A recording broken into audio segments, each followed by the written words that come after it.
Imprudência. Grávida é atropelada por moto em Barbacena, no Campo das Vertentes. O piloto estaria em alta velocidade e não respeitou a faixa de pedestres. O atropelamento foi perto da Praça Pedro Teixeira, no centro da cidade. A jovem de 22 anos está grávida de 7 meses.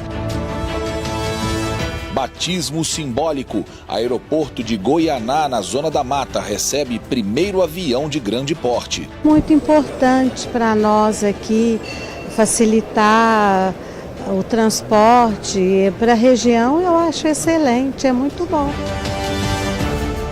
E em tempos de sustentabilidade, projeto de uma empresa em Poços de Caldas ensina crianças a importância da preservação do meio ambiente. Através desse lado lúdico do teatro, a gente tenta passar essa informação de sustentabilidade para as crianças, que elas depois conseguem repassar em casa para os pais, né?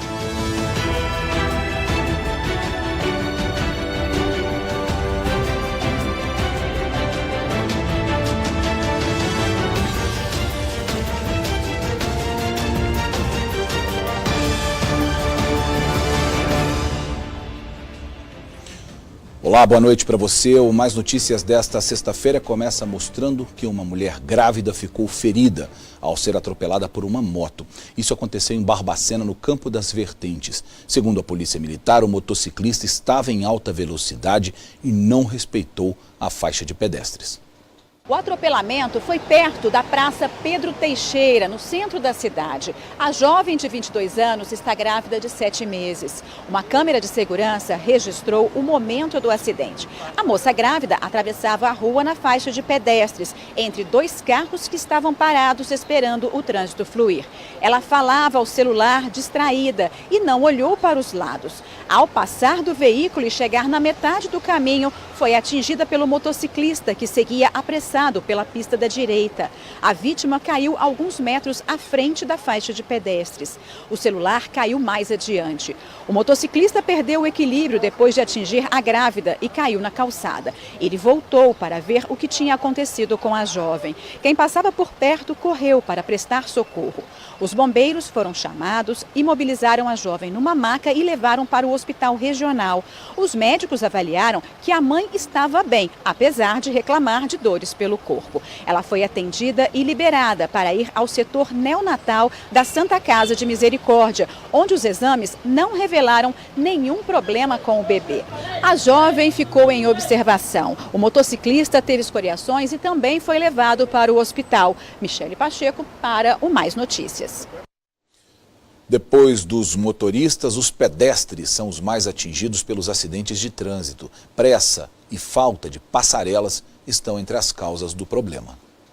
Novas imagens, velhos hábitos. Você podia ter ido pela passarela? Eu tô com pressa, vou ter que pagar isso aqui. Se eu não pagar isso, amanhã não tem como, eu tomo multa. A justificativa quase sempre é a mesma. O relógio não espera. É por causa da pressa mesmo e tudo mais. Tempo em vez de segurança. Ao inverter as prioridades, o brasileiro dá um péssimo exemplo de comportamento. Isso é sintomático, que reflete um Brasil que não investe muito na educação, principalmente na educação para o trânsito. Em alguns lugares, o aviso está na cara, mas quem disse que os pedestres respeitam a sinalização? Olha este rapaz, vai atravessar uma das avenidas mais movimentadas de Belo Horizonte, fora da faixa. De janeiro a junho deste ano foram pagas quase 170 mil indenizações, cerca de 40 por hora. 1 de cada 3 acidentes envolveu pedestres, que perderam apenas para os motoristas em número de indenizações. Rodrigo fez parte deste ranking. Num segundo de descuido foi atropelado e quebrou o braço. Foi atravessar, olhei para um lado e para o outro bem rapidamente e fui.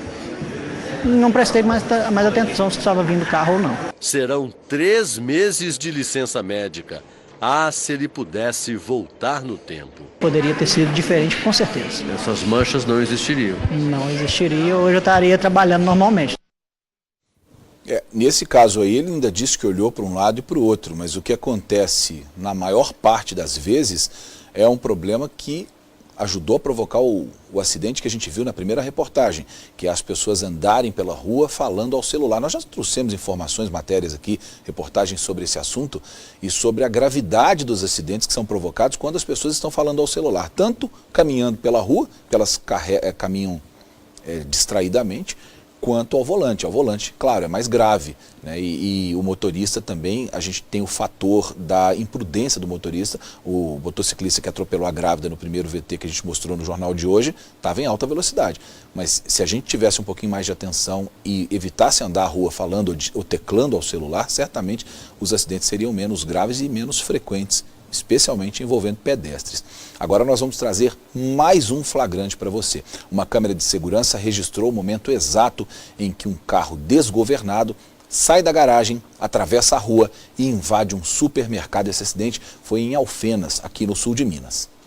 A imagem que mostra o momento exato do acidente foi registrada por uma câmera de segurança e está circulando pelas redes sociais. Repare que há movimentação de veículos na rua. O portão da casa está aberto. Tudo é muito rápido. O veículo sai desgovernado. Observe que o motorista chega a cair. Ele corre atrás do carro para tentar parar o veículo, mas não consegue. O carro acaba invadindo um supermercado. O tenente Augusto do Corpo de Bombeiros estava passando pelo local quando tudo aconteceu. De imediato, eu estacionei meu carro, corri para dentro do supermercado, imaginando que ali houvessem vítimas, atropeladas e machucadas. Graças a Deus, ninguém se feriu, o pessoal conseguiu ali dos caixas correr a tempo, se esquivar do veículo. As minhas ações ali de imediato, eu orientei o gerente a baixar as portas, para evitar o entre e sai de pessoas, de curiosos. Eu desliguei a energia elétrica, então ali os caixas, computadores, no break estavam todos ligados, havia um risco de choque elétrico. Eu desliguei a energia elétrica, chamei o gerente e orientei ele também a recolher o dinheiro dos caixas, Em situações assim, alguém podia se aproveitar e causar ali algum furto ou algo semelhante. Após isso, o pessoal se acalmou um pouco, a gente acionou a polícia militar para lavrar o boletim de ocorrência, que tratava-se de um acidente de trânsito, e eu também chamei a guarnição de salvamento do Corpo de Bombeiros para ajudar ali a desmontar as estruturas que foram danificadas, isolar o local. Mas ainda bem que não houveram vítimas. Para a polícia, o motorista do carro disse que estava atrasado para levar a filha na escola. Ele então ligou o veículo e desceu para buscar a criança, mas esqueceu que o carro estava engrenado. Nós fomos até a casa dele, mas o homem não quis dar entrevista. Bem inusitado, ainda bem que ninguém se feriu, ali poderia ter acontecido uma tragédia. Mas foi uma ocorrência tipicamente de trânsito, A gente se fez presente, pôde dar uma primeira resposta, mas ainda bem que ninguém se feriu. Em Contagem, na região metropolitana de Belo Horizonte, um ladrão furtou a roupa do manequim de uma loja. E um detalhe importante nesse crime é que o estabelecimento fica ao lado de uma delegacia da Polícia Civil. As câmeras de vigilância instaladas na frente da loja de roupas flagraram toda a ação. Um rapaz passa em frente ao estabelecimento e observa o manequim. Ele anda mais alguns metros e depois volta. Entra e vai direto ao manequim. Este ângulo das imagens mostra ele tirando a blusa e escondendo debaixo da roupa. A ação é rápida e em menos de 1 minuto ele furta a peça, sai, atravessa a rua e vai embora tranquilamente. Segundo esta funcionária, nenhum dos vendedores percebeu a presença do ladrão. Ele veio, ficou numa posição que o sensor não pegasse nele, no tal, tirou a blusa aqui, de uma forma que ele pudesse tirar sem dar muita atenção, porque a gente estava lá dentro atendendo, ocupado, retirou, derrubou no chão, para que parecesse que... Propositalmente. Mexer e caiu. O furto a esta loja chama a atenção pela forma inusitada. O ladrão levou as peças depois de despir o manequim, que fica bem na frente do estabelecimento. Outro detalhe curioso é a ousadia do criminoso, já que o comércio está a poucos metros de uma delegacia. Segundo o dono, essa é a primeira vez em 2 anos que a loja é alvo de bandidos. A peça furtada é um moletom de marca famosa, que custa aproximadamente R$200. Esperamos que isso não aconteça novamente, Porque a gente acredita que por estar do lado de uma delegacia a gente está bem protegido, está bem resguardado e, na verdade, vocês viram aí. Agora nós vamos a outras notícias de destaque nesta sexta-feira pelo estado. A distribuidora foi invadida por 2 homens durante a madrugada. Câmeras de segurança registraram toda a ação. Enquanto um bandido entrou no estabelecimento, o outro ficou do lado de fora dando apoio caso alguém se aproximasse e tentasse impedir a ação. Em menos de 5 minutos, o bandido que entrou conseguiu fazer este movimento e ainda sair do estabelecimento levando um veículo e cerca de R$10 mil. De Uberlândia, Kelly Borges. Em Governador Valadares, no leste do estado, um motociclista morreu na BR-381 no perímetro urbano da cidade. A suspeita da polícia militar é de que Marcos Nunes Pinto, de 48 anos, tenha batido em um cavalo. Isso porque o animal ferido e mancando foi encontrado próximo ao corpo da vítima. Não tinham testemunhas que pudessem contar como foi o acidente. Os bombeiros estiveram no local, mas Marcos morreu antes mesmo de ser socorrido. A habilitação do condutor estava vencida há mais de 30 dias. A moto não estava licenciada e foi removida para um pátio. As causas do acidente vão ser investigadas. O corpo foi levado para o IML da cidade. De Governador Valadares, Fran Ribeiro. Em Sabará, na região metropolitana de Belo Horizonte, foi enterrado o corpo do mecânico que morreu vítima de um acidente de trabalho na capital. Wender Júnior Rodrigues, de 23 anos, estava consertando um carro na oficina debaixo do veículo, quando, segundo testemunhas, o macaco de sustentação perdeu a pressão e o automóvel caiu sobre ele. Um vizinho da oficina esteve no local tentando prestar os primeiros socorros, mas o Wender já havia morrido. De Belo Horizonte, Regiane Moreira.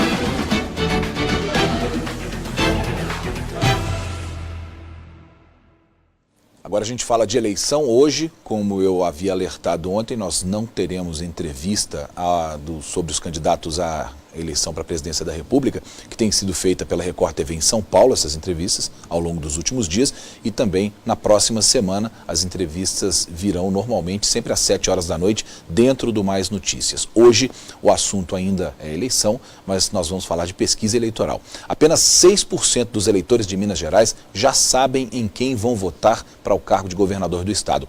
Os dados são da pesquisa Real Time Big Data, que foi feita exclusivamente para a Record TV. A pesquisa espontânea, quando não é apresentada a lista dos candidatos, mostra Antônio Anastasia, do PSDB, com 4% das intenções de voto. O governador Fernando Pimentel, do PT, tem 1%.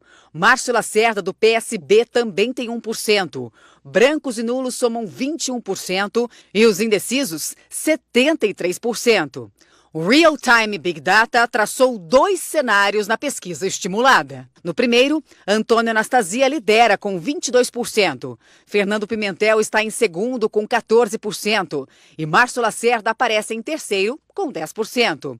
Romeu Zema Neto, do Novo, tem 2%. João Mares Guia, da Rede, tem 1%. Lembrando que a candidatura de Lacerda depende de confirmação do TSE, porque a executiva nacional do PSB decidiu pela coligação com o PT. Mas Márcio Lacerda manteve o nome na disputa. Brancos e nulos somam 27% e os indecisos são 24%. Já no segundo cenário, sem Márcio Lacerda, Anastasia também está na frente com 27%. Pimentel tem 17%. Zema, 3% e Mares Guia, 1%. Neste caso, brancos e nulos são 29% e indecisos 23%. Os demais candidatos não pontuaram. Nas simulações de disputas de segundo turno, Anastasia aparece com 31% contra Pimentel, que tem 20%. Brancos e nulos somam 31% e os indecisos, 18%. Na eventual disputa com Lacerda, Antônio Anastasia teria 30% contra 22% do candidato do PSB. Brancos e nulos são 30% e os indecisos, 18%. Em outro cenário, Márcio Lacerda tem 24%, em empate técnico dentro da margem de erro com Fernando Pimentel, com 21%. Brancos e nulos somam 35% e os indecisos 20%. A pesquisa também mostra a rejeição dos candidatos. Fernando Pimentel é rejeitado por 55% dos eleitores. 39% dizem que não votariam em Márcio Lacerda. A rejeição a Antônio Anastasia é de 38%. Romeu Zema Neto não seria o escolhido por 36%. E 35% declararam que não votariam em Maris Guia.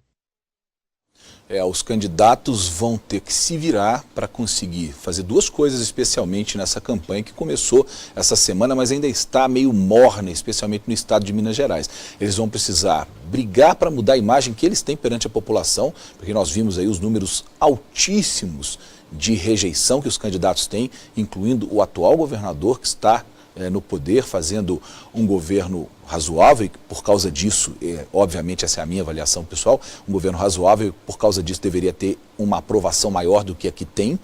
E o outro detalhe que eles vão ter que se cuidar é para conseguir, de alguma forma, mudar a cabeça dos eleitores que estão decididos a não votar ou a votar branco e nulo. Basta ver os números. Em alguns cenários que foram descritos nessa pesquisa, os brancos, nulos e indecisos passam de 50%. Quer dizer, um candidato eleito com menos de 50% dos votos válidos seria um candidato com pouca representatividade e, mais grave do que isso, com pouco apoio da população, especialmente da população que não os elegeu. Então é um risco muito grande para quem está pleiteando ser governador do estado, não trabalhar a própria imagem e não tentar se fazer um pouco mais conhecido. O prazo é muito curto para que esse cenário se reverta. O que nós corremos mesmo, numa pesquisa sem estímulo, quer dizer, sem mostrar para as pessoas os nomes que estão na disputa, o candidato que tem mais votos tem 4%. É muito pouco para uma eleição que já está muito próxima de acontecer, pouco mais de 45 dias. Enfim, o Real Time Big Data fez 2.500 entrevistas entre os dias 10 e 12 de agosto. A margem de erro é de 3 pontos percentuais, com índice de confiança, de confiabilidade de 95%. A pesquisa está registrada no TSE.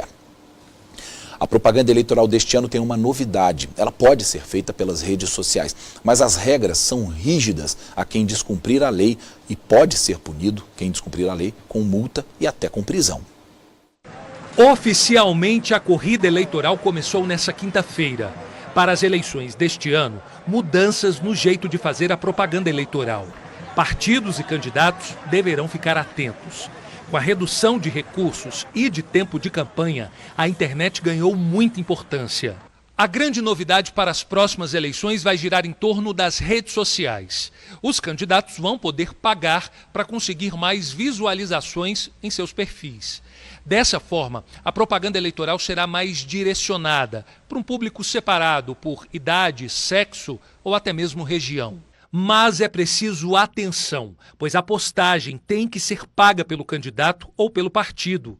Ainda é preciso deixar claro para o eleitor que se trata de conteúdo de propaganda eleitoral.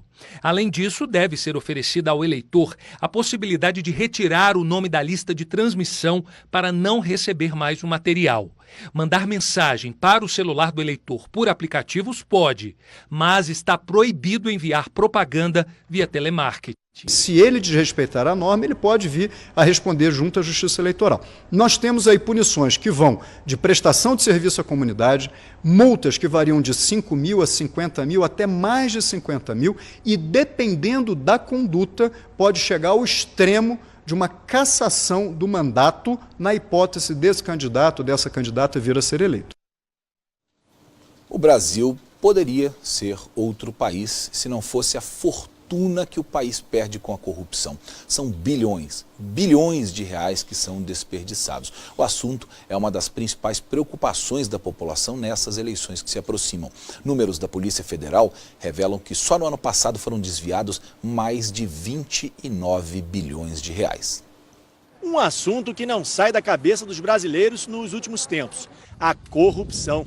volumes gigantescos de recursos públicos desviados de obras e serviços que poderiam melhorar a vida do brasileiro. Levantamentos da Polícia Federal mostram que os desvios da corrupção passaram de 48 bilhões nos últimos 4 anos. Uma média de 33 milhões de reais desviados por dia. E as cifras aumentam a cada ano. Em 2014, foram 198 milhões de reais desviados. Em 2015, 2 bilhões e meio. Um ano depois, os desvios subiram para mais de 18 bilhões. E no ano passado, a corrupção atingiu quase 30 bilhões de reais. Se mais verbas chegassem ao destino certo, Mislene não enfrentaria o problema de falta de creche no país. Dos 3 filhos dela, o mais novo ainda não conseguiu vaga. Para o do meio, ela recorreu à Defensoria Pública, depois de esperar por mais de 1 ano. Ela não pode trabalhar para ajudar o marido no orçamento e teve que parar de estudar. Tem 4 anos já que eu estou parada, né? Eu trabalhava em escola, tranquei a faculdade também. E no momento estou dependendo de sair a vaga da creche para eu voltar a trabalhar e, quem sabe, também voltar a estudar. Segundo a última pesquisa nacional por amostra de domicílios, de cada 3 crianças no Brasil, uma está na fila por uma vaga na creche. Uma realidade que poderia ser diferente, segundo esse promotor de justiça, se o dinheiro desviado pela corrupção fosse usado em benefícios para a população. No momento em que o dinheiro é desviado da educação, da saúde, do saneamento, da moradia, isto priva os brasileiros de todas essas políticas públicas, né? Então nós temos aí gerações que são absolutamente prejudicadas, lesadas por causa da corrupção. Na área da saúde, as filas para internação, cirurgia, tratamentos demoram às vezes anos. O Conselho Federal de Medicina levantou que 22 estados perderam leitos hospitalares nos últimos 8 anos. Só no Rio de Janeiro, mais de 9 mil foram desativados. Os hospitais de São Paulo e Minas Gerais também perderam vagas. Quando o dinheiro não chega à saúde, quando você sucateia o sistema de saúde pública e pessoas morrem. Em julho, uma pesquisa exclusiva encomendada pela Record TV ao Instituto Real Time Big Data quis saber dos eleitores quais são suas maiores preocupações para os próximos 4 anos. 9 em cada 10 entrevistados responderam que se preocupam com a corrupção. Desde que a Operação Lava Jato começou em 2014, mais de 200 pessoas acabaram na cadeia, suspeitas de envolvimento com a corrupção. 300 inquéritos foram abertos para investigar o desvio de dinheiro público. Segundo a Polícia Federal, as operações financeiras suspeitas, analisadas nesse período, chegam à casa dos trilhões de reais. Essa planilha detalha os números da Lava Jato. Em pouco mais de 4 anos, as transações suspeitas somaram 12 trilhões e meio de reais. De acordo com o levantamento, até agosto de 2017 foram bloqueados ou apreendidos 2 bilhões e 400 milhões e repatriados aproximadamente 745 milhões. O dinheiro desviado pela corrupção poderia ser usado para construir hospitais, escolas, ou para evitar o aumento do número de mortes violentas, que bateram recorde. Talvez com mais recursos para a segurança pública, o filho da Valéria estivesse vivo. Arthur, de 5 anos, foi atingido por uma bala perdida na noite do Réveillon em São Paulo. Quase 8 meses depois, ninguém sabe quem é o autor do disparo. A educação está precária, a saúde está precária, segurança nem se fala, dá medo. É um país maravilhoso, rico, mas que é vergonhoso.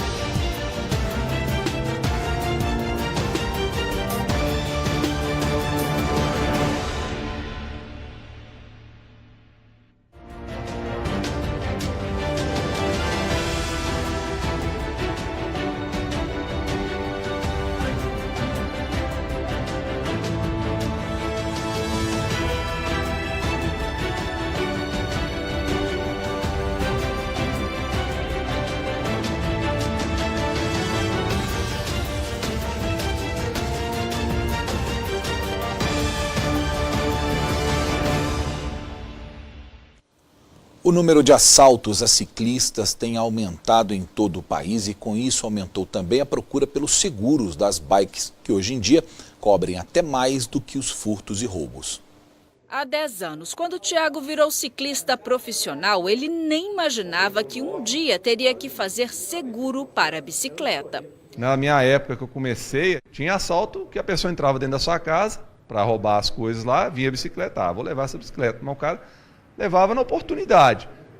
Hoje a oportunidade apareceu para o ladrão como um mercado. O tempo passou e ele teve mesmo que tomar providências para se precaver. Não é uma quantia barata, mas também não acho muito caro. É R$120 por mês para a gente ter essa segurança. O seguro de bicicleta é a mais nova modalidade para quem não quer ficar no prejuízo em caso de roubo ou furto. E no mercado já tem empresas especializadas neste tipo de serviço. Duílio é dono da primeira seguradora do Brasil a oferecer seguro só de bicicleta. Desde que inaugurou o negócio em 2015, ele tem observado o aumento na clientela. Cada dia mais a gente percebe nas redes sociais, né, a divulgação de que uma bicicleta foi roubada. Eu acho que é muito difícil você encontrar uma cidade em que você não tem um amigo, um conhecido que não foi roubado. A gente aumenta exponencialmente a cada ano a quantidade de clientes que vem buscando por conta não só do furto, mas de outras coberturas também que a gente oferece. Assim que comprou a bicicleta, Pedro fez o seguro. 2 anos depois, foi vítima de um assalto. Estava com 2 bicicletas no carro, no veículo, e onde eu fui assaltado, a mão armada, o carro eu consegui localizar, mas a bicicleta, infelizmente, foi. Então, pesquisando para comprar um novo e fazer um novo seguro. E os seguros de bicicleta cobrem mais do que furtos e roubos. O seguro de bicicleta hoje, ele cobre basicamente tudo que o ciclista precisa na sua rotina como ciclista. Então, ele vai oferecer a cobertura, as coberturas principais, que são roubo, que é quando ele é assaltado enquanto ele está pedalando, mas também furto qualificado não só na residência, mas quando ele está fora da residência, se ele viaja para fazer uma competição. O furto durante um transporte, que tem aumentado muito. Fernanda deu sorte. 3 meses antes de fazer uma prova de triatlon, a bicicleta trincou. Como era segurada, ela conseguiu participar da competição. Eu precisava trocar a bike, acionei o seguro, eles trocaram, me reembolsaram, eu consegui comprar outra bike e continuar com meus treinos e minhas provas. O valor do seguro varia de acordo com o preço do equipamento. O seguro ele tem que fazer parte desse investimento. Não faz sentido você gastar dinheiro com a bicicleta cara e achar que vai pedalar tranquilo e correr o risco. A sustentabilidade está cada vez mais em alta. Para ensinar as crianças a importância da preservação ambiental e do consumo consciente, uma empresa em Poços de Caldas promoveu diversas ações. E uma delas foi no Parque José Afonso Junqueira e reuniu um público bastante interessado no assunto.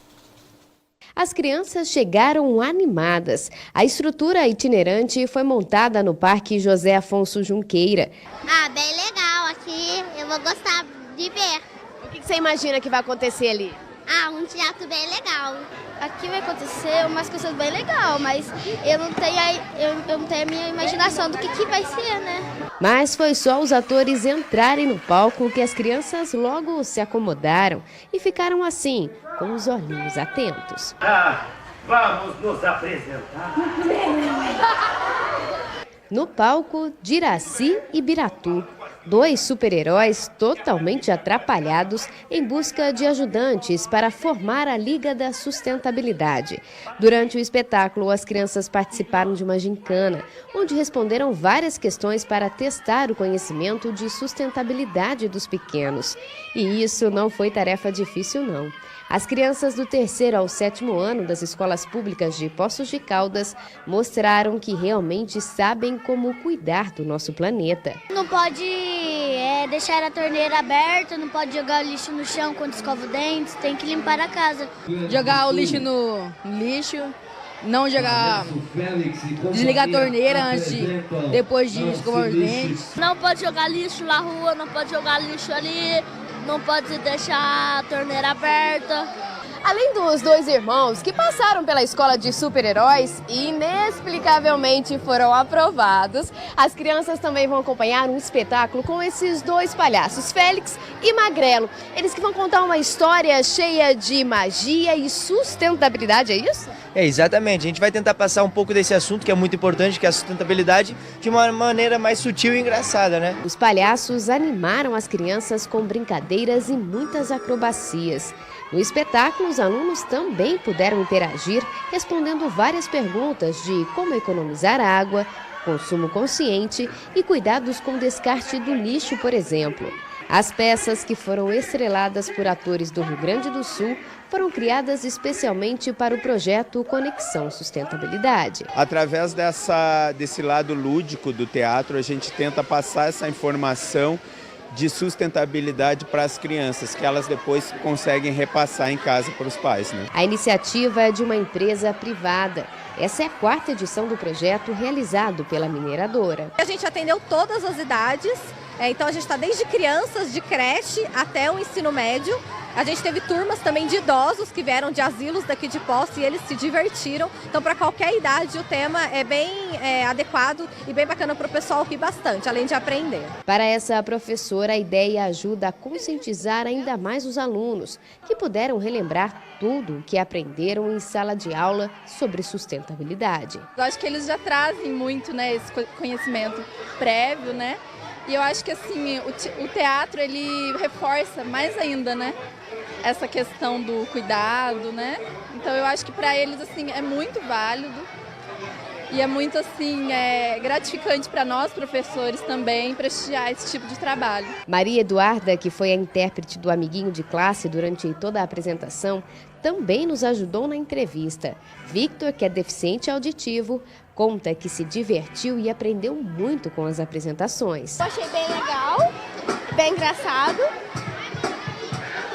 E a gente precisa entender que é importante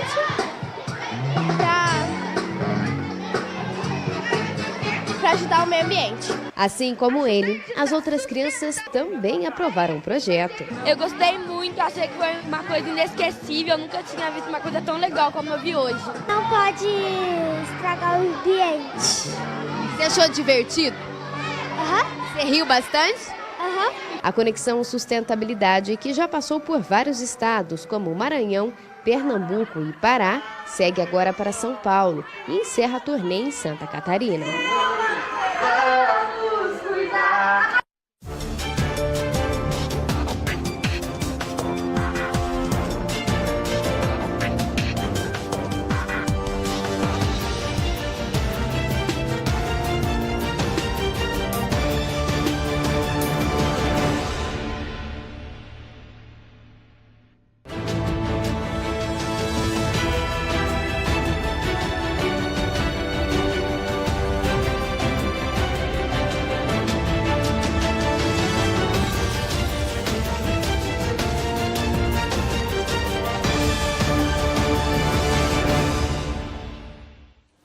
O aeroporto Presidente Itamar Franco, que fica em Goianá, na Zona da Mata, do ladinho de Juiz de Fora, recebeu hoje o primeiro pouso de um avião de grande porte. A aeronave, com capacidade para 186 passageiros, foi batizada em uma cerimônia simbólica.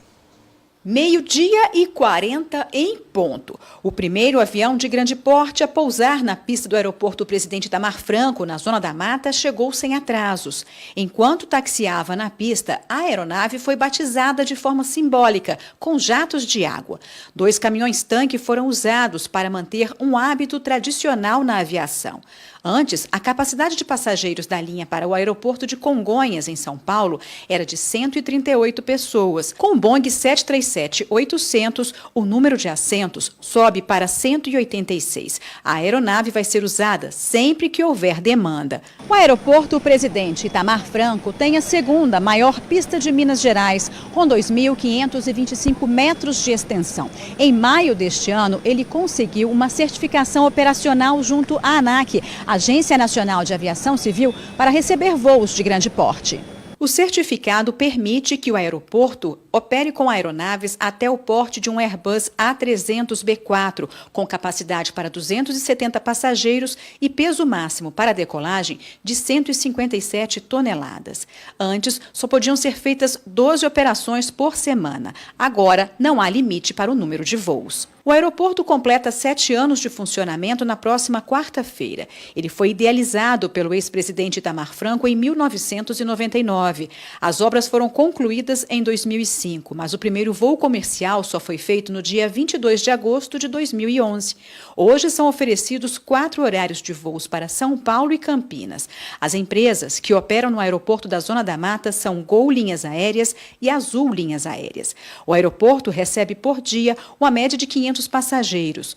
Luísa estava a caminho do sul do Brasil com a família. Muito importante para nós aqui facilitar o transporte para a região, eu acho excelente, é muito bom.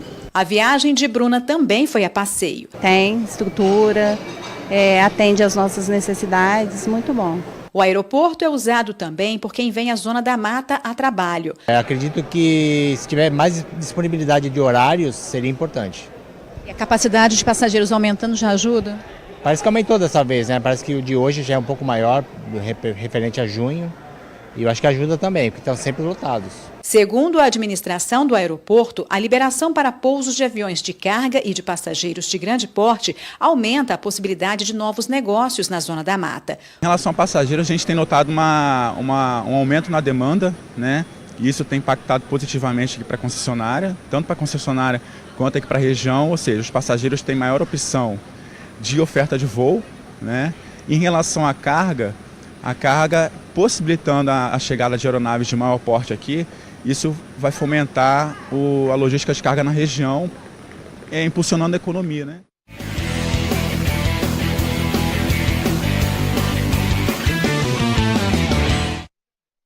Hora de falar de futebol. Saiu ontem o último semifinalista da Copa do Brasil.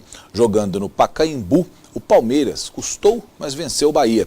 O adversário do Verdão na próxima fase será o Cruzeiro. Felipão é um treinador especialista em mata-mata. E contra o Bahia, o Palmeiras ainda tinha a vantagem de decidir a vaga em casa. Os visitantes acertaram a trave com o Edgar Júnior. O Palmeiras tinha dificuldades para atacar e, quando conseguiu, parou no goleiro Anderson, que ainda contou com a sorte no chute de Borja, que beliscou o pé da trave. O empate levaria a decisão para os pênaltis. Mas no segundo tempo o Palmeiras voltou mais ligado e, de tanto pressionar, abriu o placar com o Dudu. Gol da vitória e da classificação para enfrentar o Cruzeiro na semifinal da Copa do Brasil. Invicto desde que retornou ao clube, foram 3 vitórias e um empate até aqui. Felipão quer o Palmeiras focado na disputa dos 3 títulos ainda possíveis nessa temporada. O da Copa do Brasil, o da Libertadores e, por que não, o do Campeonato Brasileiro. O que é passado para esse grupo é que eles se dediquem nas 3 competições. Não interessa a competição que estejam jogando. Tem que se dedicar e, se possível, ganhar os jogos. E pela Sul-Americana, o São Paulo foi eliminado nos pênaltis em Santa Fé, na Argentina. O Fluminense venceu o Defensor do Uruguai e se classificou para as oitavas de final, e o Botafogo também avançou para a próxima fase. O gol de Lisiero contra o Colón não foi suficiente para o São Paulo avançar de fase. O time argentino tinha vencido a primeira partida e a decisão foi para os pênaltis. Quando o Colón estava com a vantagem de 4-3, Burian defendeu a cobrança de Bruno Alves. Ortiz marcou o gol da classificação da equipe argentina. 5-3. O adversário do Colón nas oitavas de final vai ser o Júnior Barranquilla, da Colômbia. O Botafogo venceu o Nacional do Paraguai no Engenhão. Depois da cobrança de falta de Léo Valência, Rodrigo Lindoso marcou o primeiro gol da equipe brasileira. No segundo, Léo Valência se livrou da marcação e bateu. Botafogo 2, Nacional 0. O próximo adversário do Botafogo vai ser o Bahia. Agora a seleção brasileira. Hoje o técnico Tite fez a primeira convocação após o Mundial da Rússia. A base que disputou a Copa até que foi mantida, mas houve algumas modificações, algumas mudanças importantes no elenco. O zagueiro do Cruzeiro, Dedé, que é um dos jogadores que faziam parte daquela lista de 22 extraordinários para a Copa do Mundo, que iriam, caso algum se machucasse, está na lista, foi divulgada hoje pelo Tite. Lucas Paquetá, do Flamengo, Pedro, do Fluminense, Everton, do Grêmio e Andrés Pereira, do Manchester United, são algumas das outras novidades nessa lista. Jogadores como o atacante Gabriel Jesus, o lateral Marcelo e o zagueiro Miranda ficaram fora da lista. Os primeiros desafios da seleção serão em setembro. O amistoso contra os Estados Unidos no dia 7 e no dia 11 o Brasil joga contra El Salvador. E o fim de semana vai ser de futebol por todo o país. Veja agora comigo a rodada pelas competições nacionais. Pela última rodada do primeiro turno da Série A, o Santos recebe o Sport amanhã às 4 da tarde na Vila Belmiro. Às 7 da noite, o Corinthians vai enfrentar o Grêmio. No domingo, o Atlético Paranaense vai receber o Flamengo às 11 da manhã. No mesmo horário, o Inter joga contra o Lanterna Paraná. Às 4 da tarde, tem Cruzeiro e Bahia no Mineirão. No mesmo horário, o Galo pega o Botafogo no Rio de Janeiro e o Vitória joga contra o Palmeiras no Barradão. Às 7 da noite, o América joga no Independência contra o Fluminense. No mesmo horário, o líder São Paulo joga em casa contra a Chapecoense. E fechando a rodada, na segunda-feira, o Vasco pega o Ceará em São Januário. Pela Série B, o Boa Esporte joga amanhã às 4h30 da tarde contra o líder Fortaleza, no Ceará. E pela segundona do Mineiro, amanhã às 3 horas da tarde, o Atlético de São João del Rei enfrenta o Coimbra em Nova Serrana. No mesmo horário, o Pastos pega o Minas em Sete Lagoas. O Montes Claros recebe o Betis no estádio José Maria Melo às 3h30 da tarde. E no domingo, às 10h30 da manhã, o Pouso Alegre joga em casa contra o Valério Doce. E por falar em Campeonato Mineiro, por falar em Pouso Alegre, uma última informação ainda do esporte. Segundo a diretoria do Pouso Alegre, o estádio Manduzão foi liberado para a torcida. Os ingressos começam a ser vendidos amanhã na bilheteria do estádio e em outros pontos da cidade que ainda não foram definidos. E hoje é sexta-feira, dia da gente falar de agenda cultural. Quem está comigo já aqui é a Larissa de Oliveira. Larissa, boa noite para você. Boa noite, Luiz. Boa noite a todos. E tem atrações para todos os gostos. Vamos ver? No sul de Minas, hoje e amanhã tem a festa de agosto em São Tomé das Letras a partir de 9 da noite. Quem comanda a sexta-feira é o cantor Armandinho. Sou pescador, sonhador, vou dizer pra Deus nosso Senhor que tu és o amor da minha vida, pois não dá pra viver nessa vida morrendo de amor. E no domingo, Capital Inicial. Nada como um dia após dia, uma noite e um mês, os velhos olhos vermelhos voltaram de vez.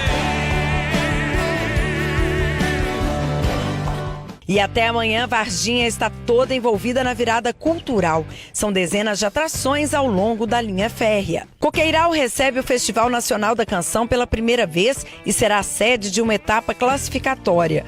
Hoje e amanhã, a partir de 9 da noite, na Praça 7 de Setembro, com shows de Oswaldo Montenegro. Lembra se puder,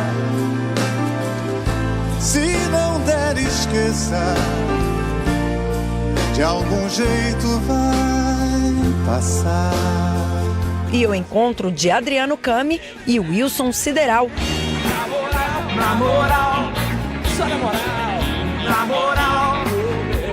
Cantando os seus sucessos e uma releitura musical do melhor do pop rock. Paralelo ao evento, será realizado o Festival Nacional da Cultura, que reunirá música, teatro, dança, instrumentistas e arte circense. No norte de Minas, hoje tem Boiler Bull em Montes Claros. A festa traz o artista Igor Tolentino com o projeto Arcos. Também se apresentam outros 4 DJs, A festa acontece na boate Bull Pub a partir das 9 da noite. Tem também a resenha dos amigos com os cantores Lucílio Mota, Felipe Zanini e Flávio Lins a partir das 9 da noite. O trio se apresenta no bairro Morada do Sol, em Montes Claros. No sábado tem lançamento do CD da dupla Lucas e Eduardo, também em Montes Claros. O evento acontece no Aroma Restaurante a partir das 10 da noite. Convidados especiais também se apresentam com a dupla. Vai, cê acha que mulher não trai?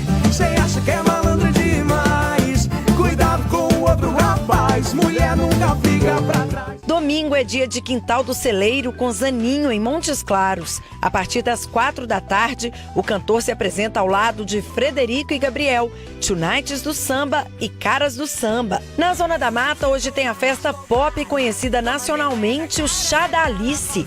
A cantora Valesca Popozuda e os DJs Babi, Gui Serrano e Lavínia comandam a line-up na Avalon a partir das 11 da noite. Eu já falei que eu sou top, que eu sou poderosa, veja o que eu vou te falar. Eu sou a diva que você quer confiar. Sábado e domingo tem Festival da Mata em Juiz de Fora, no estacionamento do Cultural Bar. Armandinho, Se você ver que o mar tá bom, só quero meu cantinho pra surfar.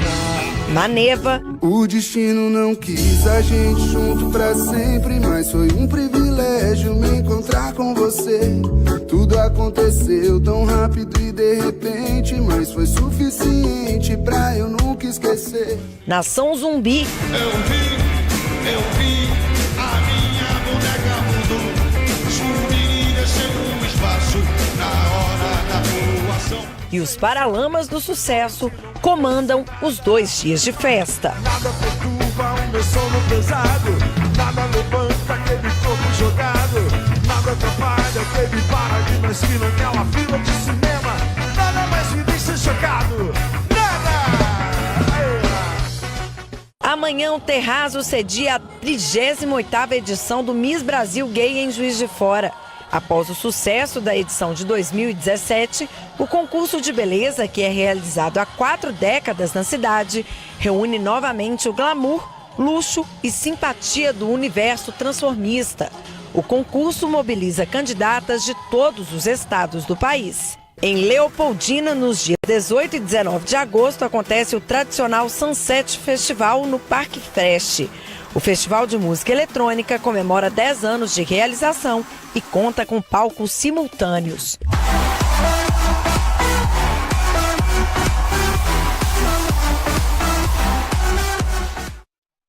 Completinho, hein? Muita coisa boa, né? Agora, em Montes Claros acontece a festa de agosto, é uma festa já tradicional na cidade. A gente pode dizer que movimenta não só Montes Claros, mas a região como um todo, né? É verdade, Luiz. A celebração completa 179 anos e resgata a tradição folclórica e religiosa do local. E para a gente conhecer um pouquinho mais sobre a festa de agosto, nós vamos conferir agora a reportagem do Júnior Oliveira. Ele acompanhou hoje o desfile dos catopês, marujos e caboclinhos. Olha só. O ponto de encontro é na Praça Doutor João Alves, no centro. Todos os anos, durante a festa de agosto, os grupos de catopês, marujos e caboclinhos se organizam para fazer o tão esperado cortejo. São 179 anos de tradição. A gente tem aqui 6 ternos de dançantes, 3 de catopês, 2 marujadas e uma caboclada. Hoje, sob o reinado de São Benedito, que é um dos santos padroeiros. A banda da Polícia Militar e grupos religiosos também marcaram presença. Segundo os organizadores, são pelo menos 400 pessoas envolvidas no desfile. Tem gente de todas as idades. As vestes, as cores e a imponente batucada chamam a atenção. A festa acontece entre os dias 15 e 20 de agosto em Montes Claros. A cidade inteira se mobiliza para a comemoração. Tradicionais festas de Montes Claros que celebram a identidade da cidade, a identidade desse povo negro, esse povo brasileiro no território Montes Claros. A data coincide também com o aniversário do mais antigo e reverenciado integrante desta cultura na cidade. Aos 85 anos, mesmo um pouco debilitado, Mestre Zanza não abre mão de participar da festa. Cada ano que vai passando está mais bonita. Está passando do que Montes Claros que tem de bom é essa festa. E esse aqui é um dos momentos mais esperados do desfile, quando todos os grupos se unem e saem às ruas da cidade. Esse aqui é o Vanderlei, o mestre Vanderlei. Hoje é um dia especial para ele. Está substituindo o pai, que morreu há 2 anos, o mestre Zé Expedito. Vanderlei, qual a importância para você estar substituindo o seu pai aqui hoje? Isso é uma bênção pra gente, né? É um legado que ele deixou pra gente através do grupo. E é uma alegria a gente estar nessas festas de agosto, ajudando ele, que ele deixou esse legado pra nós continuar nessa luta, né? Agora, observem bem que enquanto o desfile passa, as pessoas tomam as calçadas, o público toma as calçadas, prestigiando e testemunhando esse dia tão especial. Eu sou apaixonada por essa festa. O que mais me chama a atenção é o misticismo, a mistura de pobre, de rico e de todas as idades. Muito bonito o desfile, a tradição de Montes Claros, no mês de agosto. Muito bacana, muito bonito. Eu fico emocionado. O trânsito foi desviado para abrir caminho ao cortejo, que seguiu pelas principais avenidas do centro. O que nos chama muita atenção aqui no desfile é que, na medida que o cortejo vai descendo, já está quase no final, as pessoas acompanham junto, são familiares, visitantes aqui da cidade, porque o evento chama a atenção de muita gente, como essas pessoas que estão aqui paradas, observando, caminhando e acompanhando o cortejo. Vocês acompanham, é importante acompanhar também, né? Sim, muito linda a festa. Sempre em Montes Claros, desde pequenininha que eu acompanho essa festa. O que está te chamando mais a atenção aí hoje? As cores. O colorido, a alegria. A dança misturada aos movimentos dos mastros e das bandeiras faz parte do ritual.